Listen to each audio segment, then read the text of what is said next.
Hello all welcome to our channel and आज आपण बघणार आहोत the memory organisation of 8051. Okay, so first we know there are two types of memories in 8051. Okay, first one कोणती आहे तुमची program memory and second one data memory. Okay, program मेमरीलाच आपण काय म्हणतो रॉम. ओके, आणि डेटा मेमरीला काय म्हणतो तर रॅम. ओके, त्यामध्ये पण अजून दोन टाईप्स आहेत. ओके, तुमच्या प्रोग्राम आणि डेटा मेमरीमध्ये टू टाईप्स आहेत. त्याच्यामध्ये एक आहे इंटरनल, दुसरे आहे एक्सटर्नल. ओके, तर क्विकली आपण बघूया इंटरनल काय आहे की तुम्हाला माहिती आहे 8051मध्ये इंटरनली रॅम आणि रॉम आहेत. ओके, म्हणजे ही तुमची रॅम आहे, ही रॉम आहे. ओके, बट इंटरनल मेमरी काय असते फिक्स असते. त्याची जी साईज आहे ही ज्यावेळेस तुम्ही मॅन्युफॅक्चर करता, जर मॅन्युफॅक्चरिंगच्या वेळेस जर मी माझी रॅम 128 बाईट केली आहे. ओके, तर ही फिक्स राहणार. Okay, you can not change this. Okay, same आपल्याकडे रॉम किती आहे 4 KB. ओके, बट सपोज तुम्हाला तुमचा प्रोग्राम खूप मोठा आहे किंवा तुमचं जे प्रोजेक्ट बनवत आहे त्यामध्ये खूप जास्त डेटा तुम्हाला स्टोअर करायचा आहे, खूप मोठा प्रोग्राम तुमचा बनतो आहे, त्यावेळेस तुम्हाला काय करावं लागणार, जर तुमच्या 4 KB रॉममध्ये जर तुमचा प्रोग्राम बसत नाही आहे. ओके, किंवा तुमचा डेटा इनफ नाही आहे तर तुम्हाला एक्सटर्नल मेमरी इंटरफेस करावं लागणार. म्हणजेच काय आपल्याकडे सेपरेट चिप मिळेल तुम्हाला रॅमसाठी. ओके, किंवा सेपरेट चिप मिळेल तुम्हाला रॉमसाठी. सेपरेट चिप म्हणजे सेपरेट आय सी. ओके, ही झाली तुमची मायक्रो कंट्रोलरची आय सी 40 पिनची. ओके, आणि ही तुमची सेपरेट आय सी म्हणजे सेपरेट चिप. सपोज तुम्हाला एक्सटर्नली अजून रॉम कनेक्ट करायची आहे. ओके, तर रॉम एक्सटर्नल आपण किती कनेक्ट करू शकतो हे कशावरती डिपेंड आहे, तुमच्या नंबर ऑफ ॲड्रेस लाईन्सवरती. ओके, तर आपल्याकडे किती ॲड्रेस लाईन्स आहेत, 16 ॲड्रेस लाईन्स आहेत 8051मध्ये. म्हणून आपण किती हे करू शकतो 216. ओके, तर मॅक्सिमम 64 KB एक्सटर्नल रॉम आपण इंटरफेस करू शकतो. ओके, एक्सटर्नल मेमरी कशी इंटरफेस करू शकतो आपण using our address lines. Okay, तर मॅक्सिमम ॲड्रेस किती होईल तुमचा अप टू FFFH. ओके, जर तुमच्याकडे 16 बीट ॲड्रेस लाईन असतील तर. ओके, तर हे झालं ऑर्गनायझेशन. तुम्हाला माहिती आहे, तुम्हाला काय लक्षात ठेवायचं आहे, फर्स्ट थिंग लक्षात ठेवायची आहे दोन टाईप्स ऑफ मेमरी आहेत. एक आहे प्रोग्राम मेमरी जिला म्हणतात रॉम, दुसरी आहे डेटा मेमरी जिला म्हणतात रॅम.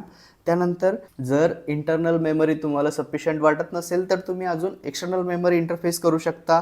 ओके, त्यासाठी तुम्हाला काय लागेल, ॲड्रेस लाईन्स लागतील. ओके, आणि डेटा लाईन्स लागतील. ते तुम्हाला काय करावं लागेल, एक्सटर्नल मेमरीसोबत इंटरफेस करावं लागेल. तर एक्सटर्नल मेमरी आपण मॅक्सिमम किती करू शकतो 64 KB रॉम. ओके, आणि कशावरती डिपेंड असणार तुमच्या ॲड्रेस लाईन्सवरती. ओके, जितक्या जास्त ॲड्रेस लाईन्स असतील तितकी जास्त मेमरी आपण इंटरफेस करू शकतो एक्सटर्नल. ओके, तर हे तुम्हाला लक्षात ठेवायचं आहे बेसिक. ओके, त्यानंतर आता आपण डिटेलमध्ये डेटा मेमरी बघूया. ओके, तर डेटा मेमरीमध्ये तुम्हाला काय लक्षात ठेवायचं आहे बघा. फर्स्ट डेटा मेमरीलाच काय म्हणतात रॅम. कशासाठी यूज करतात, टेम्पररी डेटा स्टोअर करण्यासाठी.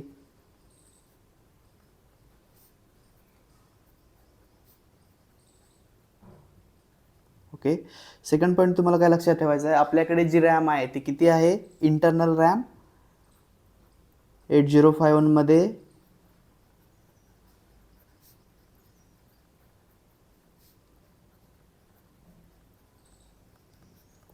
8051मध्ये किती रॅम आहे, इंटरनल रॅम आहे 128 बाईटची. ओके, बघा एक्झॅक्टली रॅम काय असते, सपोज मेमरी आहे. ओके, मेमरीमध्ये काय असणार, ब्लॉक्स असणार आणि तुम्हाला डेटा जर स्टोअर करायचा असेल तर तुम्हाला बिट वाईज डेटा स्टोअर करावा लागणार. सपोज ही तुमची टोटल रॅम आहे. ओके, सपोज 128 बाईटची, तर याच्यामध्ये काय असणार, बाईट वाईज लोकेशन अलाउड केलेले असणार. ओके, म्हणजे हे झालं तुमचा 1 बाईट, हा सेकंड बाईट. ओके, आणि याच्यामध्ये काय असणार तुमचे, आपल्याकडे कितीची डेटा बस आहे 8 बीटची डेटा बस आहे. ओके, त्यामुळे त्याच्या प्रत्येक बाईटमध्ये तुम्हाला किती बीट असतात.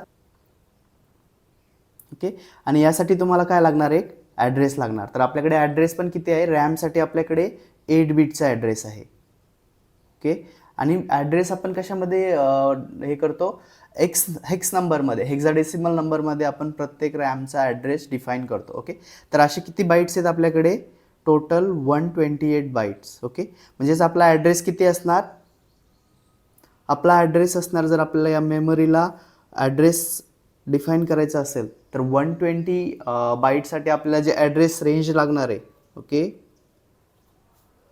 रेंज ऑफ ॲड्रेस किती असणार, 00H to 7FH. Okay. Next point तुम्हाला लक्षात ठेवायचं आहे, रॅम कशासाठी यूज करतात, स्टोअर द डेटा. त्यानंतर जेव्हा तुम्ही काही ऑपरेशन परफॉर्म करता, ओके, जेव्हा तुम्ही काही ॲडिशन करता किंवा सबट्रॅक्शन करता त्यावेळेस जो इमिडिएट रिझल्ट असतो तुमचा, ओके, तो टेम्पररी कुठे स्टोअर करतो आपण, टेम्पररी स्टोअर करतो रॅममध्ये. ओके. तर जो आफ्टर परफॉर्मिंग सम ऑपरेशन त्यावेळेस जर काही रिझल्ट तयार होत असेल, काही डेटा असेल तुमचा रिझल्टचा, तर तो सुद्धा टेम्पररी आपण रॅममध्ये स्टोअर करतो, रॅममध्ये स्टोअर करतो. Okay. RAM divided into 3 main part. Okay. त्यानंतर काय लक्षात ठेवायचं आहे की तुमची जी रॅम मेमरी आहे 128 बाईट, ओके, ही मेजरली 3 पार्टमध्ये डिफाईन केलेली आहे. ओके. त्यातला फर्स्ट पार्ट आहे तुमचा रजिस्टर बँक. ओके. सेकंड आहे बीट ॲड्रेसेबल एरिया. ओके. त्यानंतर आहे जनरल पर्पज एरिया. ओके.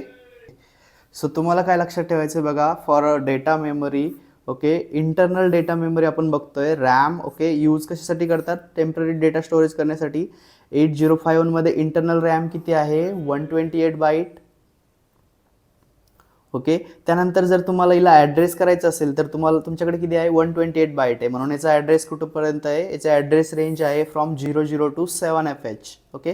त्यानंतर यूज कशासाठी करतात, टेम्पररी डेटा स्टोअर. ओके. त्यानंतर अजून काय की जे तुमचे जेव्हा तुम्ही एखादं ऑपरेशन परफॉर्म करेल आणि त्या रिझल्टचा जो डेटा आहे, ओके, तो सुद्धा टेम्पररी कुठे स्टोअर करतात, रॅममध्ये. ओके. त्यानंतर रॅमला आपण 3 टाईपमध्ये डिवाइड केलेलं आहे इंटरनल रॅमला.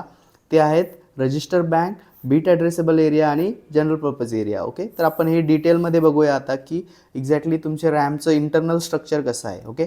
सो पुन्हा एकदा आपण क्विकली बघूया, रॅम काय आहे तुमची, 128 बाईटची रॅम आहे. There are 120 byte of RAM in 8051 internally. Okay. Address कुठून स्टार्ट होतात रॅमचे, 00 to 7F. ओके. म्हणजेच काय की तुमचं ही जर रॅम असेल टोटल, ओके, तर फर्स्ट जो तुमचा आहे त्याचा ॲड्रेस किती असणार, 00, आणि लास्ट जे लोकेशन आहे त्याचा ॲड्रेस किती असणार, 7F. ओके. त्यानंतर 120 byte are divided into 3 different groups. Okay. आपण बघितलं फर्स्ट ग्रुप कोणता आहे तुमचा, रजिस्टर बँक. ओके. आणि रजिस्टर बँकसाठी किती बाईट आहेत, 32 bytes from location 00 to 1F hex are set aside for register bank and the stack. Okay. तर जे तुमचे रजिस्टर बँक आहेत, ओके, ते आहेत 00 पासून 1F पर्यंत. सॉरी, हा ॲड्रेस कोणता असणार आहे, 1FH. ओके. त्यानंतर जे तुमचे 16 बाईट्स आहेत बघा, 16 bytes from location 20H to 2FH are set aside for bit addressable read write memories. Okay. Bit addressable एरियासाठी किती आहेत, 20 बाईट्स आहेत फ्रॉम 20, म्हणजेच हा जो तुमचा नेक्स्ट ॲड्रेस असणार हा असणार 20H to 2FH. हा एरिया काय आहे तुमचा, बीट ॲड्रेसेबल. बघा आपली जी रॅम आहे ती किती आहे, डेटा बस किती आहे रॅमची, 8 बीटची. ओके. म्हणजेच आपण काय करू शकतो, mostly byte wise data access. जर तुम्हाला रॅममधून डेटा रीड किंवा राईट करायचा असेल तर आपल्याला काय करावं लागतं, बाईटमध्ये डेटा ट्रान्सफर करावा लागतो. कोणत्या, 1 बाईटमध्ये. ओके. 1 बाईट म्हणजेच किती, 8 बीट. ओके. त्यानंतर नेक्स्ट तुम्हाला काय बघायचं आहे, तिसरा जो एरिया आहे आपला तो आहे total 80 bytes from location 30H to 7FH are used for read write storage called scratch pad, किंवा आपण याला काय म्हणतो, याला म्हणतात जनरल पर्पज रजिस्टर. ओके. हे झाले तुमचे काय आहेत, जनरल पर्पज रजिस्टर. आणि हे टोटल किती आहेत, 80. ओके. तर टोटल जर तुम्ही बघितलं तर आपली रॅममध्ये 3 सेक्शन आहेत. ओके. तर ते कसे डिवाइड केलेले आहेत बघा, फर्स्ट 32 बीट काय आहे तुमचे जनरल पर्पज रजिस्टर, त्यानंतर 20, ओके, 32, त्यानंतर 16 काय आहेत तुमचे बीट ॲड्रेसेबल एरिया, आणि 80 काय आहेत, 80 आहे तुमचं जनरल पर्पज रजिस्टर. ओके. तर हे टोटल किती होतात बघा, 6 and 2 8, सो टोटल किती झाले तुमचे 128 बाईट. ओके, तर जर तुम्हाला विचारलं draw the internal structure of RAM, तर तुम्हाला हे 3 एरिया दाखवायचे आहेत. ओके, फर्स्ट एरियामध्ये दाखवायचं रजिस्टर बँक. ओके, त्यानंतर सेकंडमध्ये फर्स्टमध्ये 4 रजिस्टर बँक, त्यानंतर बीट ॲड्रेसेबल एरिया आणि जनरल पर्पज रजिस्टर. ओके, तर आता आपण डिटेलमध्ये बघूया की या तिघांचं काम काय आहे. ओके, तर रजिस्टर बँक म्हणजे काय की एका बँकमध्ये किती रजिस्टर आहेत, टोटल 8 रजिस्टर आहे from R0 to R7. Okay, आणि एका रजिस्टरमध्ये तुम्ही किती डेटा स्टोअर करू शकता, 1 बाईट. ओके, 1 बाईट म्हणजेच 8 बीट. ओके, म्हणजे R0 मध्ये तुम्हाला 8 बीट बसतील, R1 मध्ये 8 बीट. ओके, अशा टोटल किती रजिस्टर आहेत आपल्याकडे, असे 8 रजिस्टर आहेत. आणि पुन्हा बँक 0 मध्ये 8, बँक 1 मध्ये 8, बँक 2 मध्ये 8 आणि बँक 3 मध्ये 8. म्हणजेच टोटल किती झाली साईज याची 32. 8 × 4 32.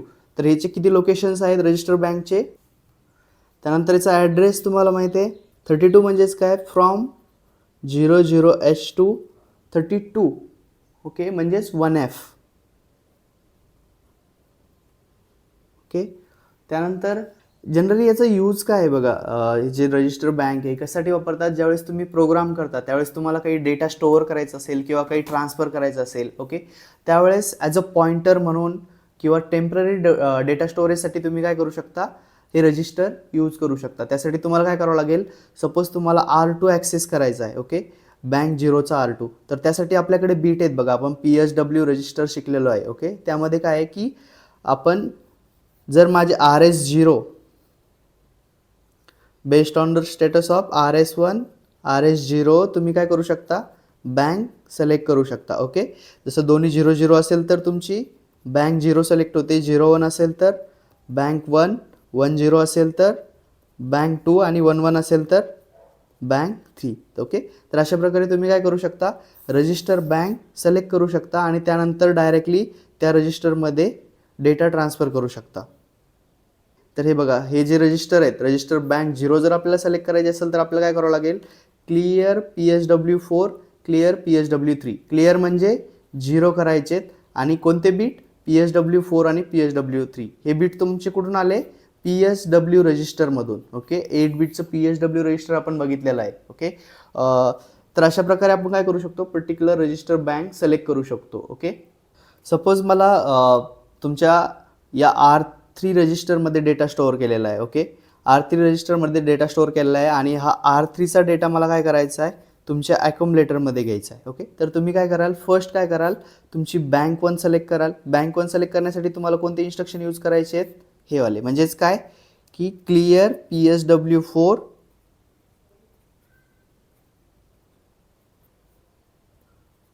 त्यानंतर set bit PSW3,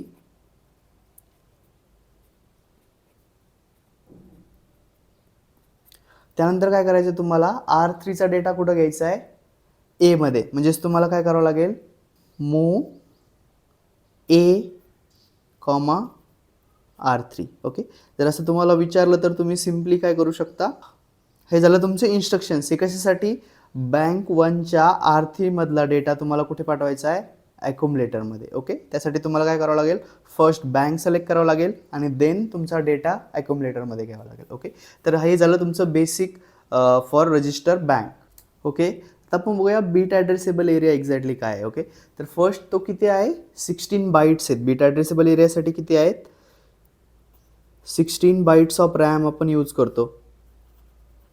okay, second thing, त्याचा ॲड्रेस कुठून आहे, फ्रॉम 20H टू 2FH.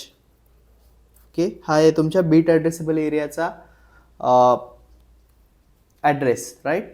तर याच्यात इम्पॉर्टंट काय आहे बघा, की थर्ड पॉईंट तुम्हाला लक्षात ठेवायचा आहे, we can perform bit operation. Okay, तर थर्ड पॉईंट काय लक्षात ठेवायचं आहे की we can perform byte operation as well as bit operation in कोणत्या एरियामध्ये, only in this area. Okay, generally काय आहे की जेव्हा पण आपण ऑपरेशन परफॉर्म करतो ते कशामध्ये आपण परफॉर्म करणार आहेत, बाईट्सवरती. ओके, ओके, म्हणजे काय, ही झाली तुमची 1 बाईट. ओके, त्यानंतर नेक्स्ट असेल सपोज तुमचा, तर आपण मोस्टली काय करू शकतो, बीट वाईज ऑपरेशन करू शकतो. जर तुम्हाला ॲडिशन करायची असेल तर तुम्ही डायरेक्टली हा एक नंबर घेऊ शकता, हा एक नंबर जो तुमच्या रॅममध्ये स्टोअर केला आहे. बट व्हॉट इफ तुम्हाला फक्त या 2 नंबरची ॲडिशन करायची आहे. सपोज तुम्हाला फक्त या 2 नंबरची जर ॲडिशन किंवा सबमिशन करायची असेल तर ते आपण ॲक्सेस करू शकतो का? Yes, we can access, but only if it is store in this area. Okay, जर तो बीट ॲड्रेसेबल एरियामध्ये असेल तरच आपण त्याला ॲक्सेस करू शकतो. बाकीचा जो तुमचा एरिया आहे तो काय आहे? बाईट ॲड्रेसेबल असं तुम्ही म्हणू शकता, राईट. हा जो तुमचा एरिया आहे हा कशाने ॲक्सेस करू शकता तुम्ही? डायरेक्ट बाईट लेवलला. ओके, बट ओनली हा जो 16 बीट एरिया आहे हा तुम्ही बीट वाईज ॲक्सेस करू शकता. म्हणजेच तुम्हाला जर सपोज आता हा 20H माझा एक लोकेशन आहे, या लोकेशनची मला 3 नंबरची बीट ॲक्सेस करायची असेल तर मी ती ॲक्सेस करू शकतो. Okay, but in case of register bank, suppose तुमचा जर हा R0 आहे, ओके, R0ची जर तुम्हाला D4 बीट ॲक्सेस करायची असेल तर तुम्ही ॲक्सेस करू शकत नाही. ओके, तुम्हाला काय करावं लागेल? पूर्ण R0 रजिस्टर म्हणजेच पूर्ण बाईट ॲक्सेस करावं लागेल. ओके, किंवा या बाईटवर तुम्ही ऑपरेशन करू शकता. तर 16 बीट ॲड्रेस एरियामध्ये काय आहे, तुम्ही बीट वाईज ऑपरेशन करू शकता, ॲज वेल ॲज तुम्हाला जर बाईट म्हणून यूज करायचं असेल तर इंटायर बाईट घेऊन सुद्धा तुम्ही तो एरिया ॲक्सेस करू शकता. अजून एक इंटरेस्टिंग थिंग इकडे आहे बघा, तुमचा बाईट ॲड्रेसेबल एरिया किती आहे?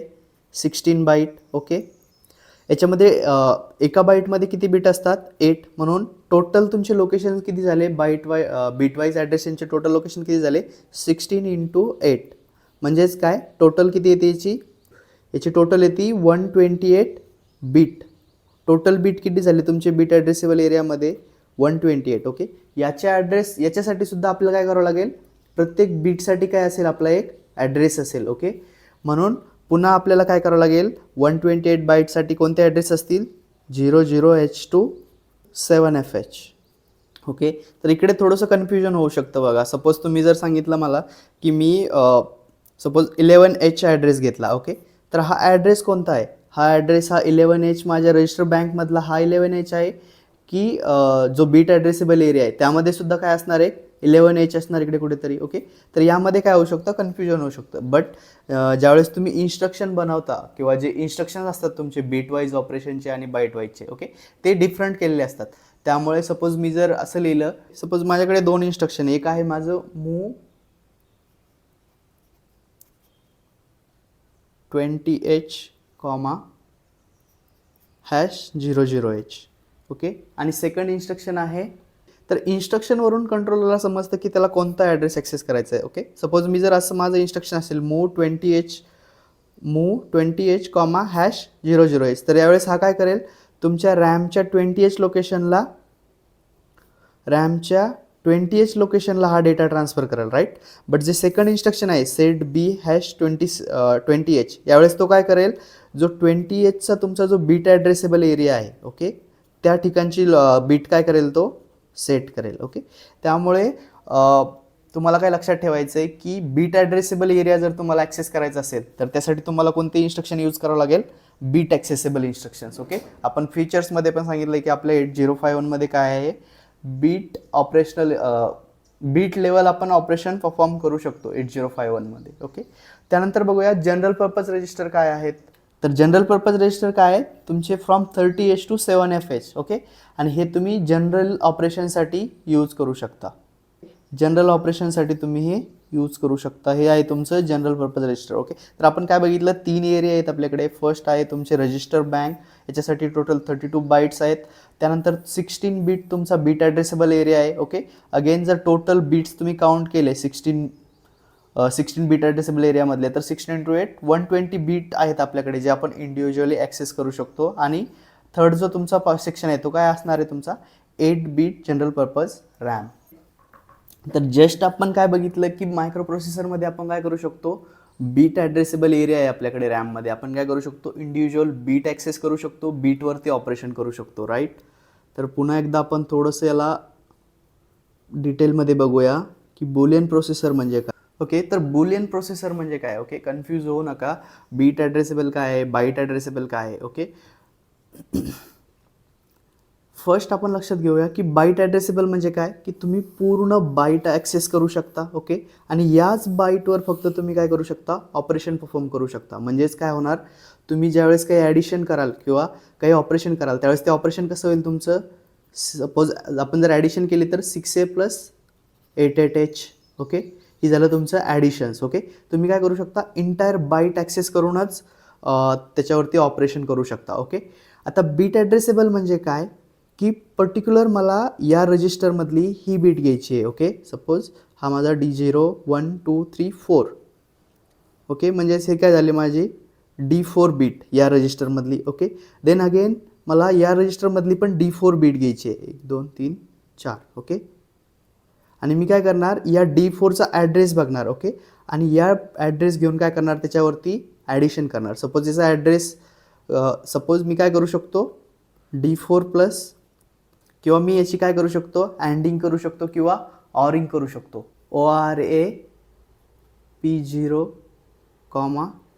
#1. ओके, किंवा मी काय करू शकतो, इंडिव्हिज्युअल बीट ॲक्सेस करून त्यामध्ये डेटा स्टोअर करू शकतो, किंवा त्यामध्ये बुलियन ऑपरेशन करू शकतो. म्हणजेच काय करू शकतो, अँडिंग, ऑरिंग. ओके, किंवा नॉट ऑपरेशन परफॉर्म करू शकतो, किंवा इंडिव्हिज्युअली त्याला सेट किंवा रिसेट करू शकतो. ओके, इंडिव्हिज्युअली बीटला. Byte wise operation is different, bit wise operation is different. Okay, ज्यावेळेस तुम्ही प्रोग्रामिंग कराल त्यावेळेस तुम्हाला समजेल की बीट वाईज जे फंक्शन आहे ते किती युजफुल आहे. ओके ओके ओके तर आता बुलियन प्रोसेसर म्हणजे काय, की जेव्हा तुम्ही इंडिव्हिज्युअल बीटवरती बुलियन ऑपरेशन परफॉर्म करू शकता. 8051 मध्ये काय करू शकता, bit wise boolean operations. Okay, boolean operations म्हणजे कोणते, तुमचे logical operations, anding, oring. Okay, त्यामुळे आपण याला काय म्हणतो, 8051ला बुलियन प्रोसेसर. ओके, कारण त्याच्यामध्ये सेपरेट फॅसिलिटी दिली आहे आणि आपण काय करू शकतो, direct data access, direct bit wise data access करू शकतो आणि मॅनिप्युलेशन करू शकतो त्या डेटावरती. ओके, म्हणजेच काय, प्रोसेस करू शकतो. तर तुम्हाला काय लक्षात ठेवायचं आहे की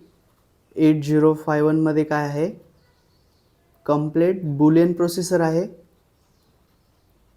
कशासाठी, बीट ऑपरेशनसाठी. ओके, त्यानंतर सेकंड पॉईंट काय आहे की रॅममध्ये तुमच्याकडे काय आहे, 16 बाईटचा काय आहे, बीट ॲड्रेसेबल एरिया. हेच पॉईंट तुम्हाला इकडे पण लिहायचे बघा, कारण बुलियन प्रोसेसर म्हणजे काय, असा प्रोसेसर जो बीट वाईज ऑपरेशन करू शकतो. म्हणजेच काय, आपल्याला काय करावं लागेल, त्यासाठी काही लोकेशन डिफाईन करावं लागेल ज्यामध्ये आपण बीट वाईज डेटा ॲक्सेस करू शकतो. तोच काय केलेला आहे आपण इकडे, 16 बाईटचा डेटा आपल्याकडे आहे. टोटल किती बीट्स आहेत आपल्याकडे, 16 बाईट इंटू किती लोकेशन आहेत टोटल, 16 बाईट इंटू 8, म्हणजेच टोटल 120 बीट एरिया आहे आपल्याकडे, जो आपण बीट वाईज ॲक्सेस करू शकतो आणि त्याला इंडिव्हिज्युअली त्याच्यावरती ऑपरेशन करू शकतो. त्यानंतर अजून की तुमचे जे पण पोर्ट्स आहेत, ओके, P0, P1, ओके, हे तुमचे काय आहेत, बीट ॲड्रेसेबल पोर्ट्स आहेत. म्हणून all ports line are bit addressable. ज्यावेळेस तुम्हाला सपोज एक तुमचा 8 पिनचा पोर्ट आहे. ओके, हा सपोज माझा P0 आहे, याच्यामध्ये मला किती लाईन आहेत, 8 लाईन आहेत total, P0.02, P0.1 to P0.7. Okay, तर मी इंडिव्हिज्युअली P0.1ला सेट करू शकतो किंवा रिसेट करू शकतो. ओके, तर त्यासाठी माझं काय आहे की मला डिपेंड नाही आहे. ओके, मी individually pin at a time program करू शकतो, तिला सेट करता येईल, रिसेट करता येईल. ओके, त्यानंतर आपण याच्यावरती डायरेक्ट ऑपरेशन करू शकतो. त्यासाठी आपण कोणते इन्स्ट्रक्शन यूज करू शकतो, आपल्याकडे आपण बीट वाईज आपल्याकडे इन्स्ट्रक्शन अवेलेबल आहेत. कोणते इन्स्ट्रक्शन आपण यूज करू शकतो, मूव्हचे, त्यानंतर सेटवाले. ओके, त्यानंतर क्लिअर, त्यानंतर ऑर अँड. ओके, तर हे सगळे इन्स्ट्रक्शन्स आपण काय, हे इन्स्ट्रक्शन आपण बीट वाईज सुद्धा यूज करू शकतो. त्यानंतर आपण इंडिव्हिज्युअली याला ॲक्सेस करू शकतो, प्लस आपण त्याला सेट डायरेक्ट रिसेट करू शकतो. याचं जर एक्झाम्पल बघितलं तर आपण काय करू शकतो, सपोज मी एक इन्स्ट्रक्शन लिहिलं, CLRC, म्हणजेच हा काय करेल, तुमची जी कॅरी फ्लॅग आहे, ओके, कॅरीची जी बीट आहे, ओके, कॅरी बीटला काय करेल, हा 0 करेल. ओके, म्हणजेच बीट वाईजनं आपण काय करू शकतो, इंडिव्हिज्युअली बीट ॲक्सेस करू शकतो. तुम्हाला माहिती आहे कॅरी बीट कुठे आहे, कॅरी बीट तुमच्या PSW रजिस्टरमध्ये आहे. ओके, सपोज हा जर बीट ॲड्रेसेबल नसता आणि त्यावेळेस जर तुम्ही असं इन्स्ट्रक्शन दिलं असतं की CLR suppose PSW, okay, suppose consider करा तर काय होईल, तुमचं पूर्ण PSW रजिस्टर 00 होईल. ओके, इवन दो तुम्हाला काही बीट 0 करायचे नसेल, सपोज तुमचे RS0 आणि RS1 बीट तुम्हाला 1-1 ठेवायचे असेल, तरी पण जर बीट ॲड्रेसेबल नसतं तर काय झालं असतं, इंटायर रजिस्टर 0 झालं असतं. बट बीट ॲड्रेसेबलचा फायदा काय, की तुम्ही इंडिव्हिज्युअली बीट सेट किंवा रिसेट करू शकता. यामुळे काय होतं, आपली प्रोग्रामिंग इझी बनते. ओके, तर हे झालं तुमचं अबाउट 8051 बुलियन प्रोसेसर म्हणजे काय. ओके.